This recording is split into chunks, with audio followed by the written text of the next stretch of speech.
morning, welcome back.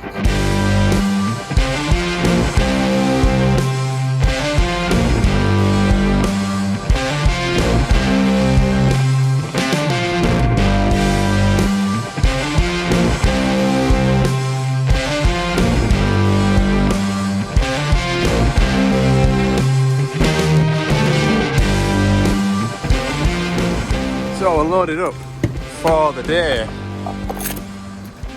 And yes, all those drums in the back of the van, plus a lot of boxes, does mean that we are servicing. And it's not just any normal service. Oh no! It is a load and shovel first service, which is a pretty major service.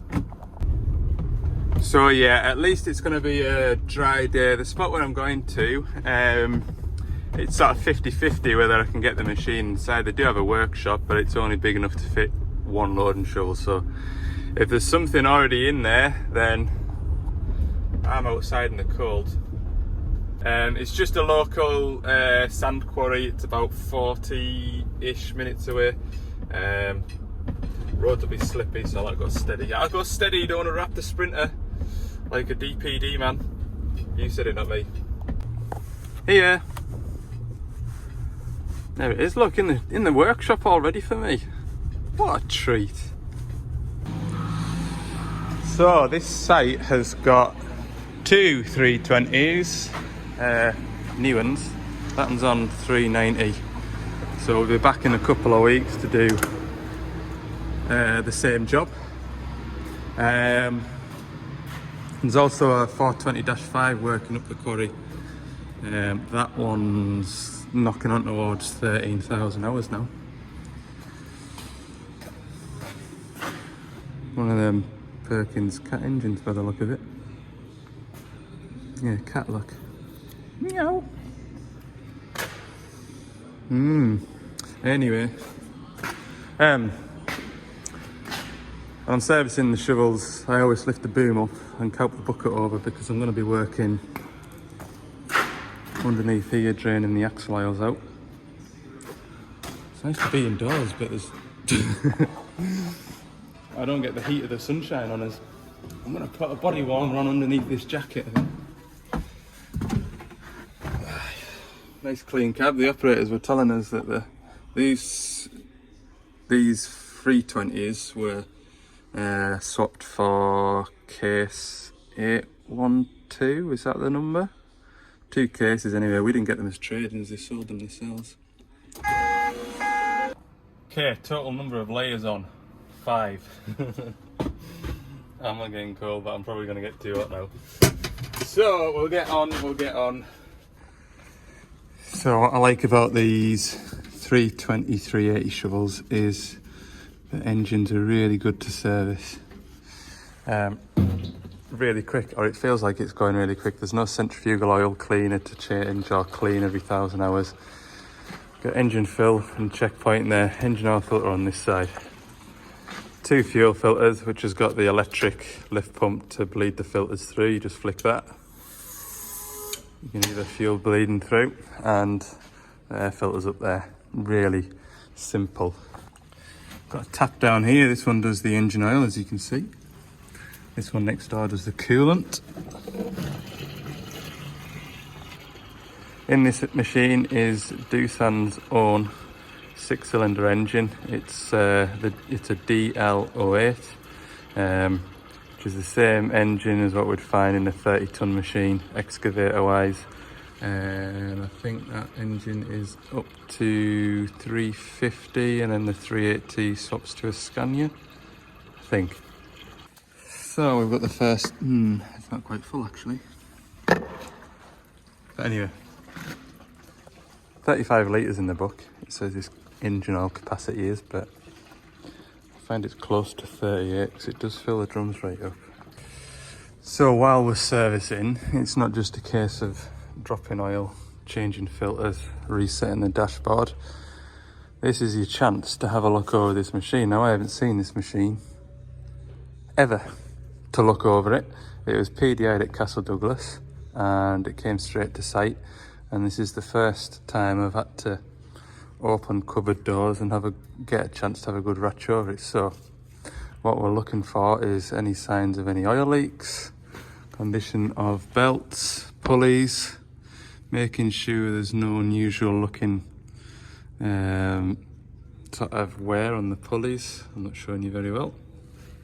Pipes, oil leaks. This filter head was a bit damp, but that would be down to the filter. That filter wasn't very tight when I took it off. Get a chance to have a look down there. These big massive pipes here, these are transmission cooling pipes. And in the dark I thought that one over there looked damp, but it's just loads of dust set on it.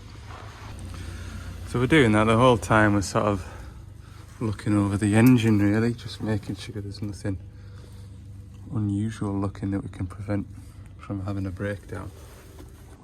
You forget how much stuff you've got, don't you? I grabbed my usual filter pliers to take this filter off. I got the water and fuel balls cracked away there, and I went to put them grips on here and it was just tight, and I thought I'll use my filter chain just for a change. And once you get it on, it's grand, but it's a bit of mucking about, isn't it? Just getting it threaded round and stuff. Whereas a pair of filter grips or pipe wrenches or whatever you call them, you just go on and go like that, don't you? That's why I prefer them really. They're just no nonsense, just straight on and go. I remember, this is a while ago now, like, when I first started doing these videos, somebody commented saying, oh, it's not very professional using those pliers to remove filters, is it? And I thought, why does it matter? Don't need to use a filter strap just because it's a filter strap. You don't need to take filters off with a filter strap. You know what I mean? Anyway, that was a while ago now. Something else I really enjoy about servicing in a purpose-built workshop is they've got waste oil facilities, they've got waste filter facilities, and a massive bin for chucking empty boxes and plastic. So all of that accumulates to me not spending 20 minutes either this evening when I get back through to Carlisle, or first thing tomorrow morning. Oh, by the way, that reminds me, talking of tomorrow morning, I need to get my car up to the garage. So before Christmas there, I was telling you that I was having a bad day. My wife had bumped the car in a car park. No visible damage, although I still haven't washed the car yet since she's had a bump, so jury's out on that one yet. But took it up to the garage. He slotted us in, bless him, on Christmas Eve. Yeah, Christmas Eve he let us bring the car in first thing in the morning, just to diagnose what was wrong with it. And there was an open circuit fault to one of the NOx sensors. So he cleared the fault with his diagnosis stuff. I've used the car quite a bit between Christmas and the New Year, and the fault hasn't came back on. But I'm getting it in tomorrow, and I'm going to have that NOx sensor replaced. Bite the bullet and do it, because I can guarantee you that fault will come back on when I'm driving to Manchester Airport to get a flight to go on holiday or something daft like that, and it'll put the car into limp mode and the job will be knackered. Fix stuff before it becomes a problem, people. Although they do say never own a mechanic's car. That's also true as well. Because sometimes that van has a little squeak on the back axle, and I know it's one of the brakes binding up, and I think it's the park brake inside the hub, and I know what it is, and the handbrake holds on a hill, so it's working as far as I'm concerned. So engine oil is going in. Let's go and get my pipe to drain the transmission oil off. If you haven't seen that before, it's a Milwaukee water pump. Does pump engine oil rather well, and it makes servicing these shoals an awful lot quicker, believe me. That's the transmission oil coming out, but check this out. Grease nipple, both pointing down the way.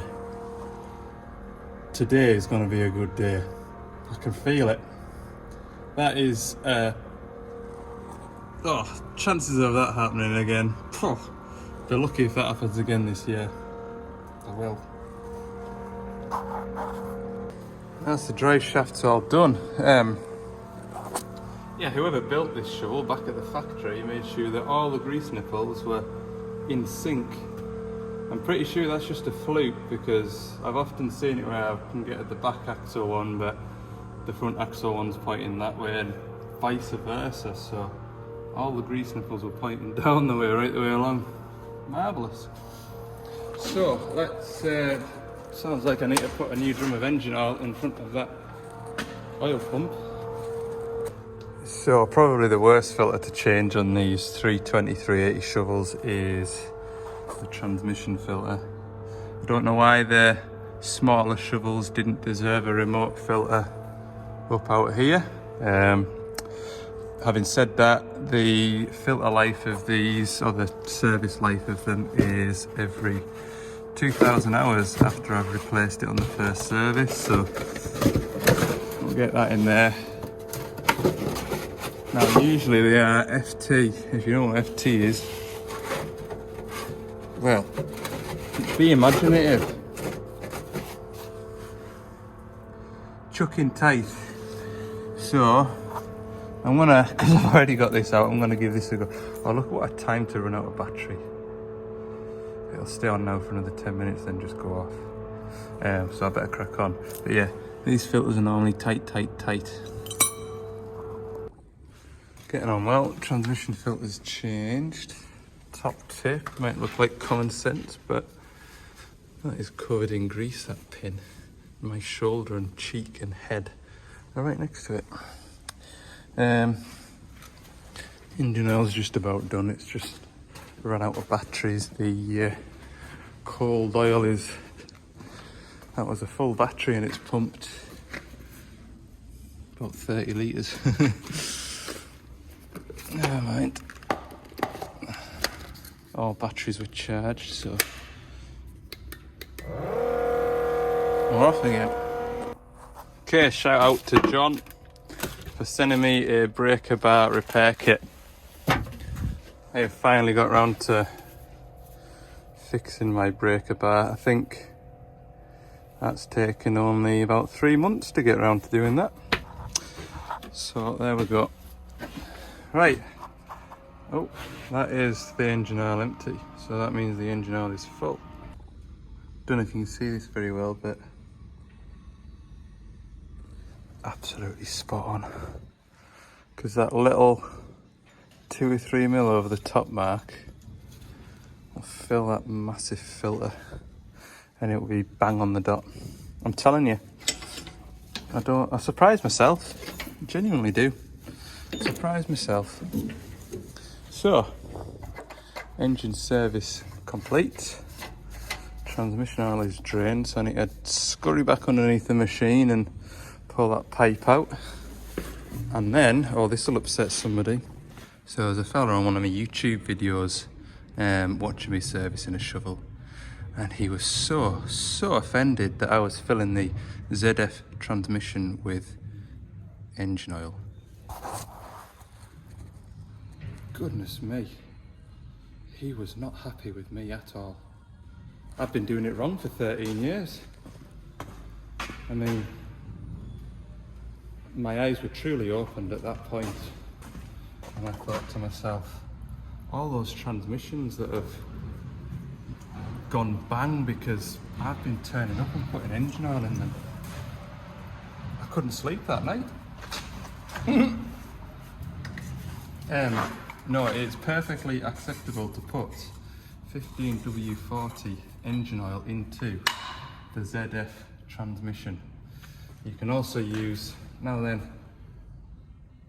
yeah, you can use the red ATF transmission oil, but engine oil is also acceptable.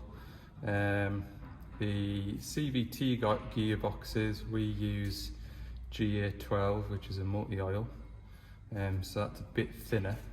But as long as you calibrate the transmission after you've changed the oil, then it's perfectly fine. Don't worry about it. So, for the sake of coming with 60 litres of engine oil and 80 litres of axle oil. There's only 2 lots of oil I need to chuck onto the van, whereas putting transmission oil, a separate transmission oil in, means there's extra drums to put on the van, so to save 30 seconds of going and getting another drum out of the van, she's in there. See, look, that isn't red transmission oil, is it? Draining axle oils, always, well, for 2 reasons really. Crack your fill / level bung off. For the first reason, you don't want to drop the oil out of the axle and not have a way of getting it back into the axle. Second reason is there's probably a bit of air pressure built up in here, and when you take that bottom bung out, it'll blow the bung out of your hand, it'll drop into your drum of oil, you'll have to go fishing for that, and you'll cover your leg in oil as well. So there you go. So the axle oil's out. Don't forget to drain the hubs. Look at the level, yeah? The oil goes into here and then down into here, which is where the brakes sit. Arguably the most important bit to change or drain is the oil that sits in this hub here, because that's where the brakes sit. So we'll let that drain because it's lunchtime. I'm hungry. Oh, I'm gonna go and check my transmission oil level. Let's have a look. Oh yeah, we're above the full mark now, so I'll switch him off. See, look, we are well above the full mark. That red bit there is where it wants to be. Having said that, what I find is once you start the machine up, the oil has gone into the torque converter, and I think with the oil being hot, we'll have drained some of the oil off the transmission cooler as well. We'll see that start to come back down, and I can pretty much guarantee we'll have to top it up because we've still got a bit left in there.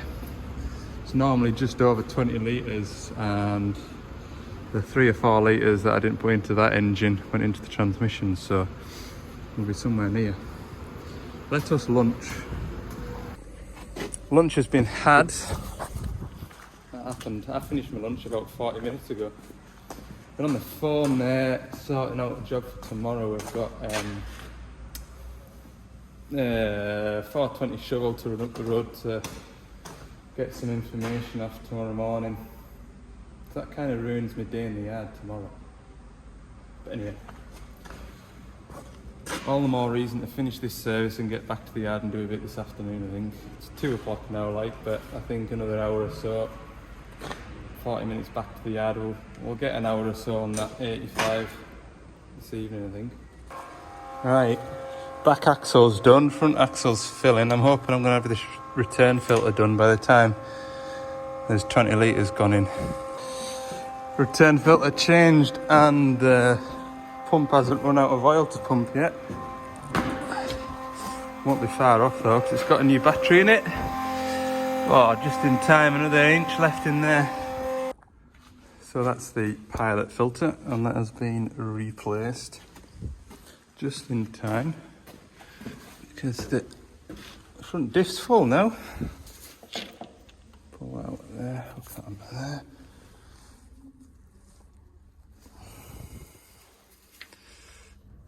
Yeah, the axle oil's very, very thin, so it pumps it in no time. Like, turn that tap off. Right. Yeah, that pump's doing well. And the last time I used it, I was thinking, I need to get myself another rubber impeller to go in there, but it's done all right today. I think that's 4.5 batteries I've got through. But don't tell me I've left my 1/2 inch. I have. I've left my 1/2 inch ratchet over here. So I've left the transmission filler cap off now. I must remember to refit that onto there once I've started and run it, because they're a lot of money, those caps. They are. Don't ask me how I know. Sure you can guess. But they are expensive. Check this out for a pump.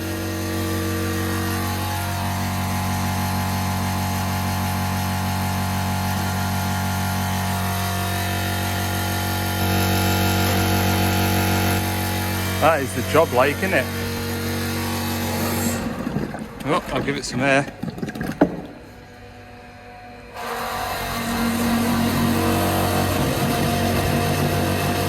I could pump some oil with that, couldn't I?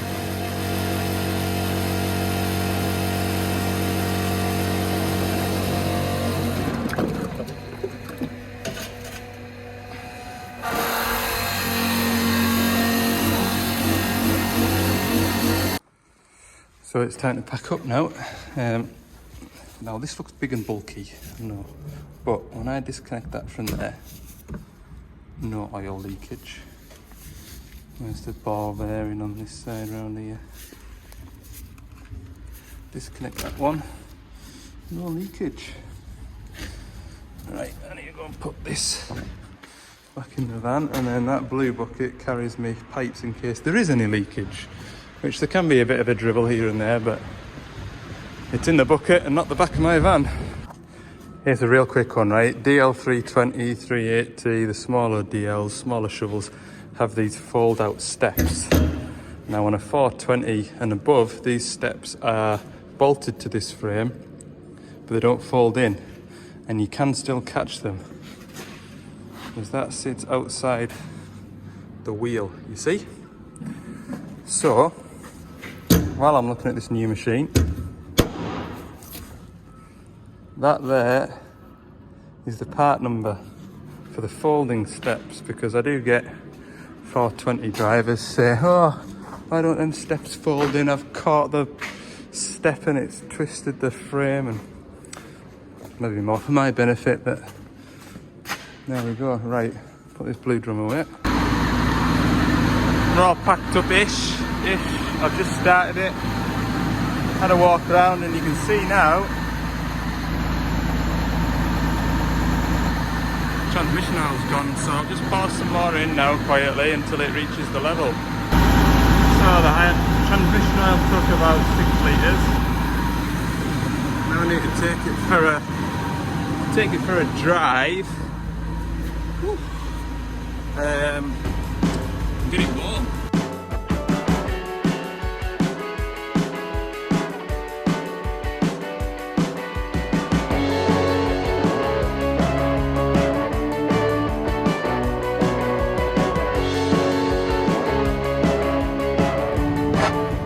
Jimmy, look. Thought I was going to escape. Right, we're up to temperature now, so I'm going to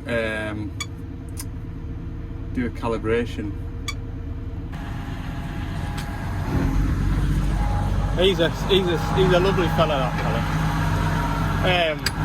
Boom suspension's not working. Boom suspension ain't working. I've just had a look at it. I've got power to the boom suspension. He's got it, he's looking mine, and also you can come and get it if you want, lad. There you go. I think they're talking about me. Yeah, I've had a look at his show for the boom suspension. There he goes, back to his big sandpit. That shovel is 12 hours off hitting 13,000 hours. Yes, I forgot, and he's brought the machine over for me to have a look at. The boom suspension isn't working on it. So all I did was set the boom suspension activation speed to 0 kilometers per hour. Take the front plate off, check that I've got power there. I do. The arm doesn't drop, so therefore the accumulator's packed in. So that's the job for next week. We'll fire this up again now that it's calibrated. Go and park it out my way. Get out of here. Still a bit of snow up on the hills, look. Oh, it looks gloomy over there, like. Maybe see a bit of snow tomorrow. Okay, green beacon time. It's about 4:30 now. if not maybe later. I've been helping the parts man unload a set of buckets and things, and then I've had 2 missed calls while I was doing that, so I've been sorting them out. Now, can you hear the radio if I turn the volume up? DAB. Signal's a bit sketchy.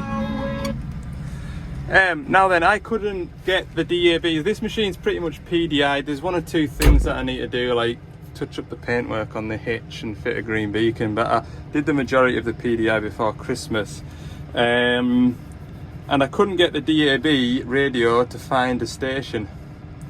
And where I was trying to find a station was about 4 meters behind us. And I thought I'll just park it here, where I've got the work lights on it. And it's picked up a station. So, strange. Obviously there's a black spot over there. Either that, I mean it's a very clear sky today, whereas I think it was a bit miserable last time I was trying to do it, but there you go, I've got a DAB radio. Absolute 10s. Got all of them, like, all the absolutes. Absolute 60s.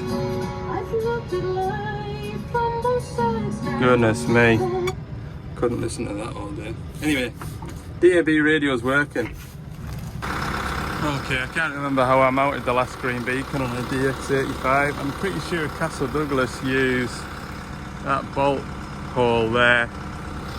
But I'm pretty sure when I did it, I had them both on the back and it looked cool. So I've got this, God knows what that was out of. But anyway, it's the right thread. I'll put a washer on that, screw that into there to attach this plastic. And then once that's in there, I'll put 2 lock nuts on here. And those lock nuts will set this bracket out like that. And the beacon pole, and then the beacon will be just above the roof. I think that'll be alright. Yeah, I'll have it that way around, but then I think the beacon won't work very well. Am I going to do that, or shall I just do it the way they do it and mount it on there? Just looks a bit silly, like. Might not be so bad if I mount it on this one over here, then both beacons are on the same side of the machine. Might do that actually. Just be easier. Yes, that's how I'll do it. I'll do it over here. So I've got my beacon mounted, or the beacon bracket mounted. I need to feed a wire out from outside. So I'm going to take this radio out. I should be able to get to the grommet there. Then I should be able to feed it down here. I'm hoping if I take these screws out, 4 screws, this whole console will lift out. I can pick up a 12 volt feed there and I'll be able to get my wire.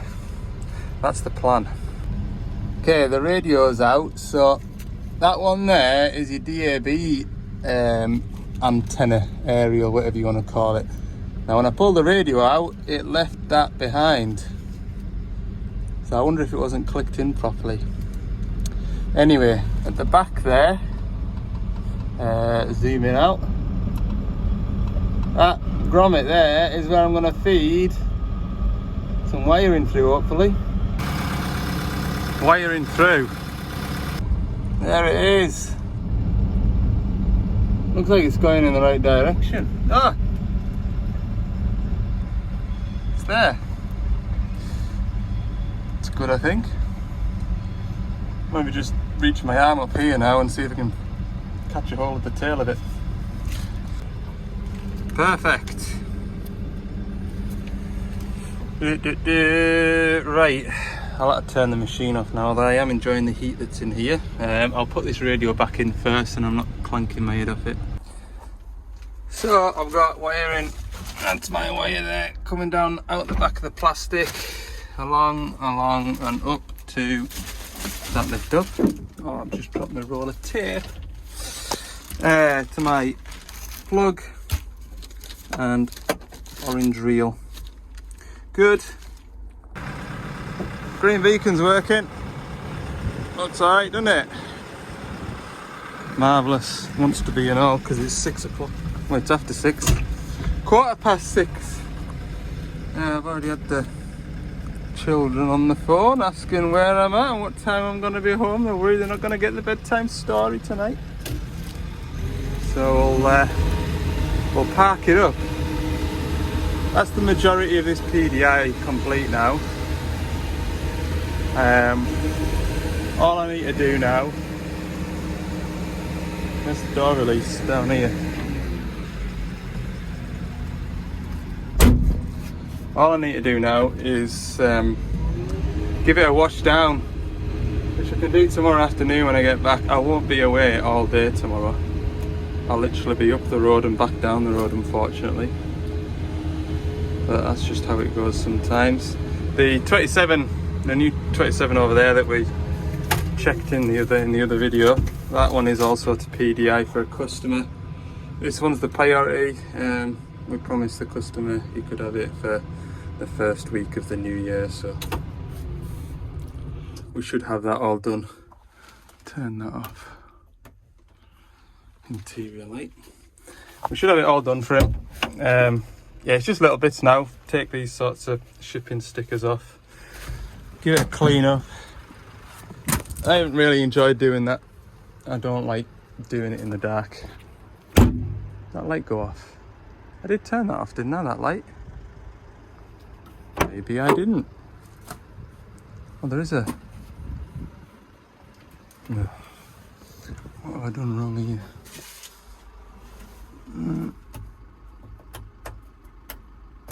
I'll just turn it off and I know I'm not going to flatten the battery.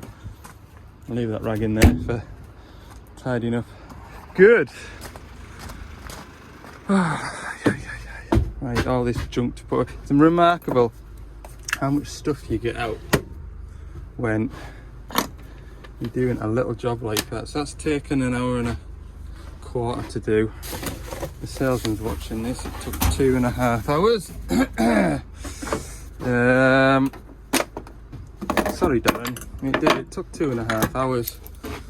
Hope you know I've missed the kids going to bed. They're not got the bedtime story, and I'm sure you sat at home sobbing watching this now. I know he watches these videos now. I've got to be careful what I say. I've been slagging him off. Unbeknownst to me, he sat there watching my videos. So, yeah. That one's good to go. Look, there goes a train. Oh, doesn't it look nice in here with the red glowy lights? Oh, okay, see you in the morning.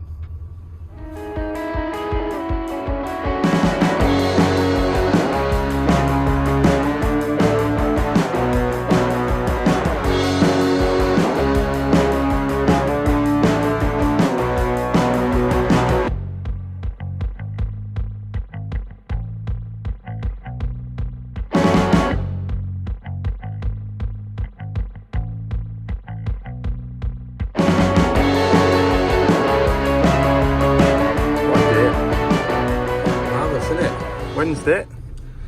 So we are here in the borders.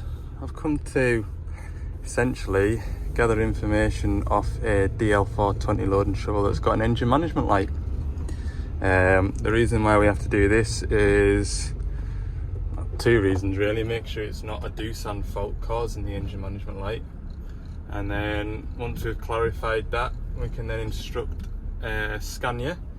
So we phone Scania Assist and they instruct the nearest dealer to this location to come out and fix the Scania engine problem.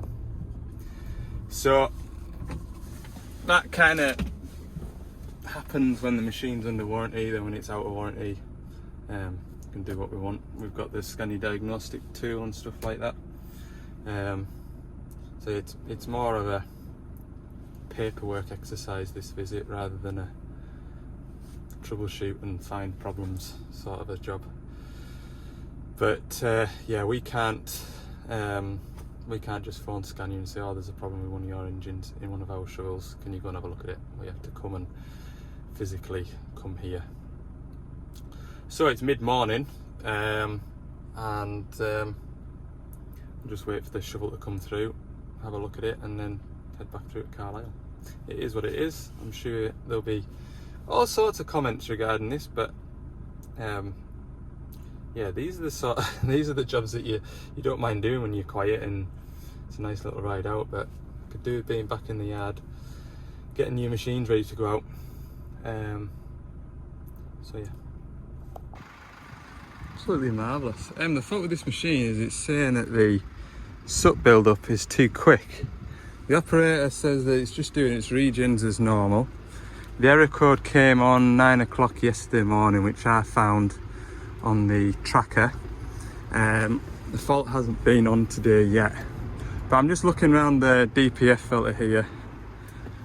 We have actually got a split there, look. You can see there, just noticed that. But in the troubleshooting guide, it could be anything from, well, anything that would cause excessive soot. So bad turbo, bad injectors caused by bad fuel quality, but also issues with the differential pressure sensor. You can see everything's a bit black and sooty, so something's leaking. See down here as well, there's soot leakage. And that joint there, soot leakage. So it may be that it's getting a bad differential pressure reading. Again, this is for Scania to come out and decide. They fitted a new DPF filter to this about 8 or 9 months ago. So it may be that this gasket around here is leaking, and that's giving an unusual differential pressure reading, perhaps. But the machine's roasting hot, it's done a morning shift like. I'll just get a picture of that splitting that pipe at the, right there. There we go. The fault isn't active anymore either, which is a bit annoying, because normally Scania like to come and have an active fault, which I suppose is fair enough. So I'll forward all my information gathered to my boss. Says to the fella, I can't imagine we'll need any more information, but or any more in-depth looking. I think it'll be that exhaust leak that's giving a bad differential pressure reading.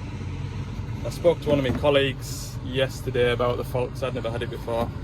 He's had it on a couple of shovels and reckoned that the differential pressure sensors were or can fail. He's changed a couple of them. So either way, we can fit it if we want, but we'd have to bill the customer, whereas if we get Scania to it and they fit the sensor, then nobody gets billed. So I've been on the phone with the boss there. I've forwarded him those pictures that I've taken and of that little crack in that bit of flexi pipe. We will have to sort that out, even though I highly doubt it's that tiny little crack there causing a differential pressure fault, but that flexi pipe will be a Doosan part, I think, as opposed to a Scania part. But the gasket around the DPF filter, that is definitely a Scania bit, and also they fitted that no less than 9 months ago now. So I'll have to come back beginning of next week with that flexi pipe. Like I say, the machine isn't faulting just now, it's running perfectly, so at least I've got that in my favour. It's not a urgent job, but we'll put that bit of pipe on and go from there. In other news though, I have got another job to go to out West Cumbria. I'm going to make a couple of phone calls to the parts man now. I've got a load of parts that need ordering for jobs next week. It's steady away like, we're busy. Right then, before I head down the road, some antifreeze in. Not antifreeze, coolant. Not antifreeze. Screen wash, Alex, screen wash. There. Oh, there we go. 166 miles later, I'm back at the ranch. Yeah, it's just one of them, innit? I've said it before in previous videos about my time being valuable and being productive is key, but just one of those days, you've got to go and do it. So there we go. I'm just going to have a drive around here and see if the wash is working or whether I've got a feeling it'll be frozen up. But I did see a forager on there yesterday, so maybe it isn't. I want to give that 8.5 tonner a rinse down, and that's that one finished. It can go. Yes, the wash is working, but the valeters are in. Okay, what do I do next? What should I do next? What should I do next? Go and get that 2.7 tonner, then put it in the workshop. There'll definitely be space in there for that. So this is the machine that we checked in the other day, and might have it finished by the end of the week, and the customer might have it. I've got a very frosty quick hitch here, that's to go on it, which I think I'm going to do first. Yes, it will need a green beacon as well. Yes, that is my least favourite thing. Every time I do it, I like to remind you how much I hate doing it. You're welcome. So we'll get some of this junk out of here, and there is a lot of junk. And tie this ribbon. I don't know what this ribbon means. Normally there's a little green sticker on here, but maybe they've changed to ribbons. I hate peeling these decals off here and all, because 9 out of 10 times, especially that one there, never comes off in one piece. I've done well with that one. YouTuber of the Year award goes to me for some sick content. Sticker peeling. I think because it's cold, it might. Oh, it's got a stick. See, look at it. Oh, there it goes. That's what it does, look. That's what it does. There we go, first job done. Window. Right. Start it up and we'll do the quick hitch first, I think.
Did you see all that?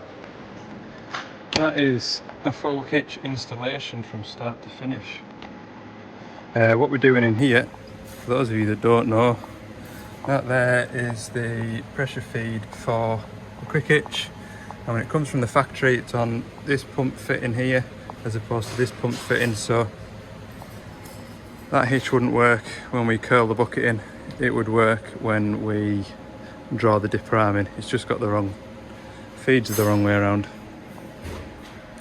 We'll just double check it works, and then we'll start on the green beacon.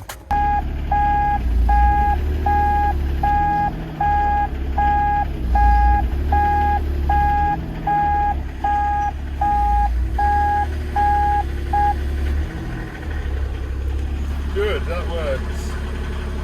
Right.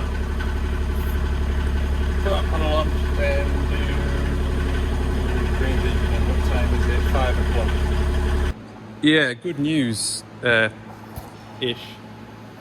The advantage to working outside is I can come and go as I please because I've got keys to the gates and things, but I haven't got any keys to the workshops here. If you didn't know, this isn't Gordon's workshops, this is Rickaby's. You'll like go and find a video as to why I'm working in Rickaby's and not in a Gordon's workshop. But I don't have keys for the workshops, basically. I've just spoken to the lad in there who's working on a chopper at the minute, and he's going to be a couple of hours yet. So on paper that gives me till 7 o'clock if I want. But I'm just going to do the hitch. I'm just going to do the green beacon, so hopefully we're finished in here by 6:15. So if you don't mind, we'll get you back on the time lapses.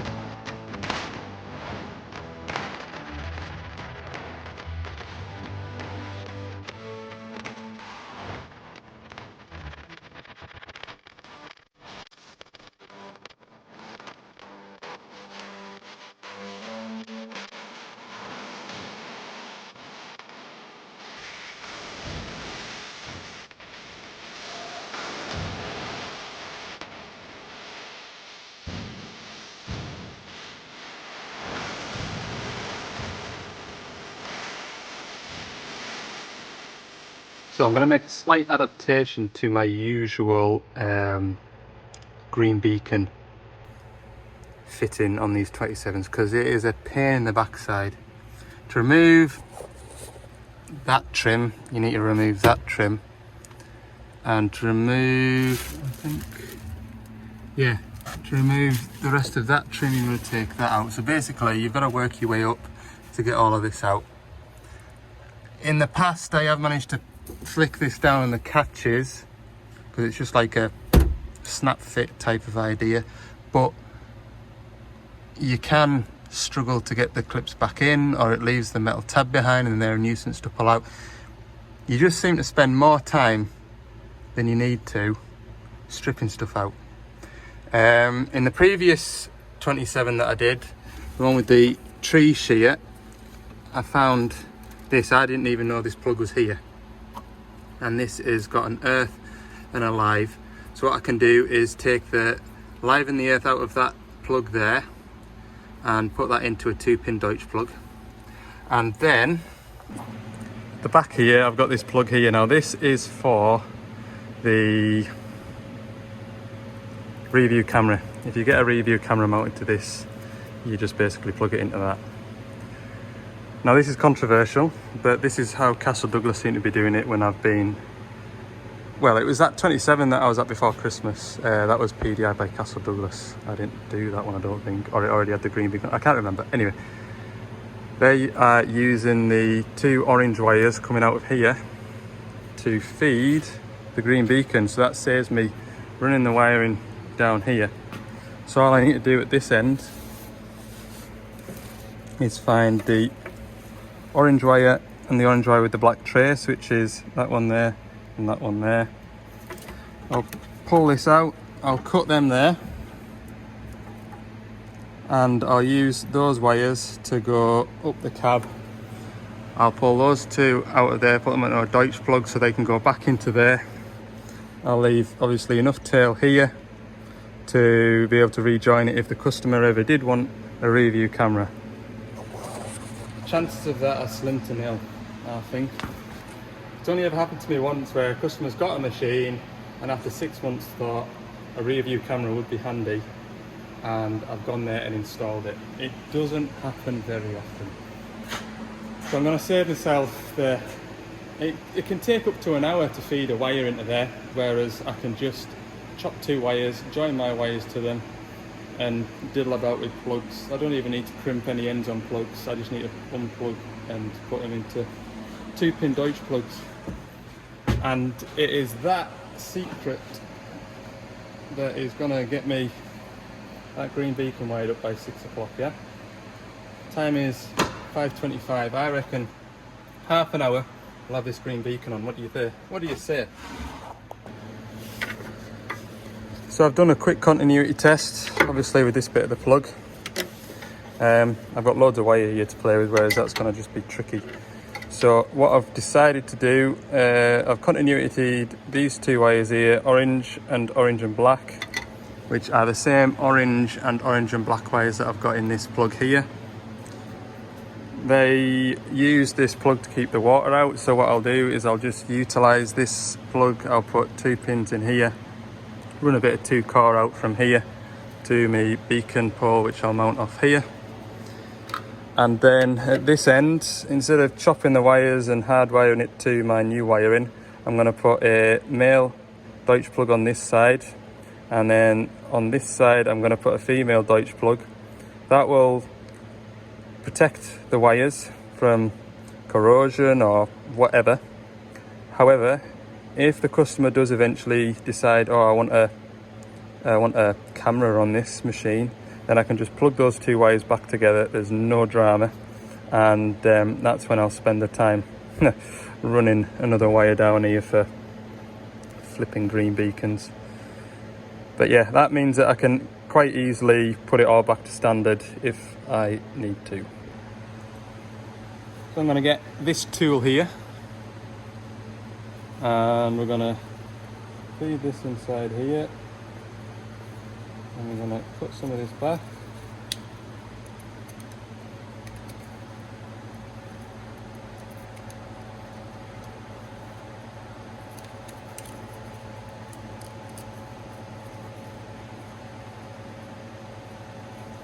And we'll just chop these wires. We've extracted the 2 wires out of here, and we're gonna, I always do red in number 1, black in number 2 on these 2-pin Deutsch plugs. So it doesn't really matter for this, but black in here and red in there, and then pop that on to there. There we go. So again, if whatever that plug does, I don't actually know what it does, but I do know that it's got an ignition live and an earth in it.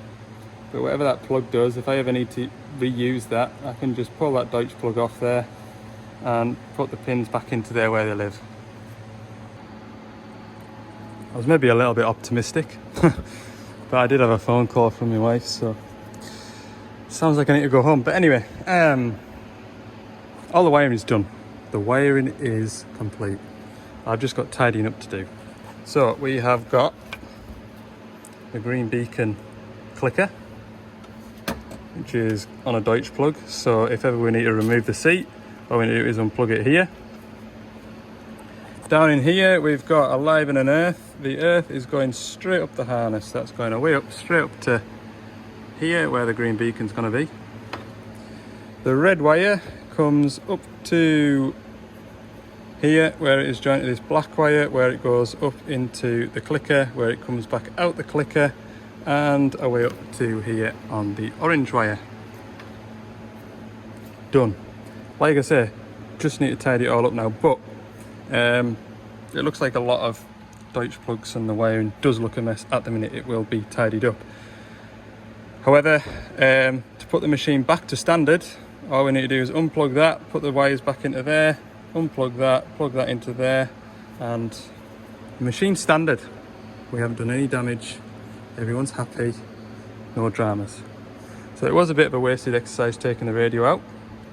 However, that is 6 screws, 3 plugs, 2 minutes work. And I enjoyed doing that more than I normally would. And I don't normally enjoy doing that sort of, I don't normally enjoy doing the 27s. So yeah, I need to pack up. I need to pack up. There's the green beacon, which we'll put on. Throw everything in the cab that I don't need tomorrow. Throw everything in the cab that I don't want to go missing. Should be back tomorrow afternoon.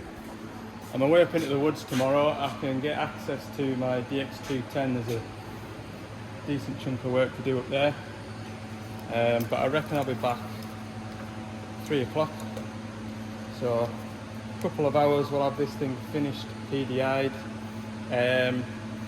The company that is washing that forager off outside, I mentioned to me salesman, oh, why don't you get them to pop in on Friday and do this machine and the 85, and then both machines are washed and ready to go. Saves me washing them off, and means I can go and spend the day out West Cumbria on Friday. I've got 4 machines to see on Friday, so hopefully that'll be a productive day compared with today.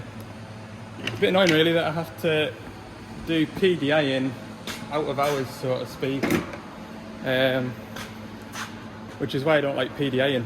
It's the only time I get to see if you get a breakdown, you can kind of sneak that in on the way past or go straight to it, whereas PDIing, it just kind of sits there and sits there. So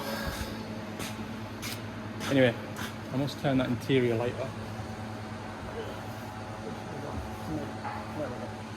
So yeah, I think we'll wrap the video up at that for today. Yeah, hope you've enjoyed it. If you have, don't forget to let me know by clicking the subscribe button. Also, I've used a few different filming techniques, like I'm a pro. Done some time lapses in there. Let me know what you think. And the previous video and this video, you may or may not notice, but I have changed the editing app that I use to put these videos together with. So let me know what you think. If you're a long time viewer to this channel, do you prefer the older videos, or is this new app making things a little bit more smoother in the flow of things? Still getting to grips with it. But yeah, thanks for watching this video anyway. See you all in the next one.